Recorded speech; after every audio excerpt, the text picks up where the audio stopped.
Good evening everyone. আজ আমাদের recipe সর্ষে আলু দিয়ে মাছের ঝোল।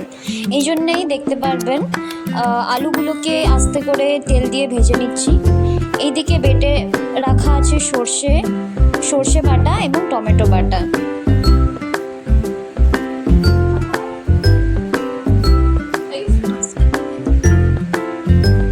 এরপর ফ্রাইং প্যানে নিয়ে নিলাম তেলের সাথে অনিয়ন, এরপর দেখতে পাচ্ছেন শুকনো লঙ্কা, টমেটো বাটা, পরিমাণ মতো লবণ, হলুদ দিয়ে ভালো করে আমরা কষে নেব আস্তে আস্তে।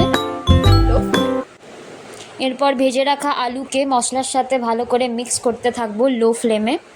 ধীরে ধীরে কষাতে থাকুন যতক্ষণ না রং তেল ছাড়ছে। এরপর বাটা সর্ষে আমরা মিক্স করলাম। এরপর পরিমাণ মতো 100 থেকে 200 গ্রাম জল দিয়ে ভাজা মাছকে আপনারা মশলার সাথে ফোটাতে থাকুন যতক্ষণ না পর্যন্ত। এরপর ভেজে রাখা মাছগুলো ঝোলের সাথে ভালো করে মিক্স করে নিন যতক্ষণ না পর্যন্ত ভাজা ভাজা হয়ে যাচ্ছে। তারপরে রেডি হয়ে গেল আমাদের আলু সর্ষে দিয়ে মাছের ঝোল। আপনারাও বাড়িতে ট্রাই করুন এবং আমাদের জানান যে আমাদের রেসিপি আপনাদের কেমন লাগলো। নমস্কার।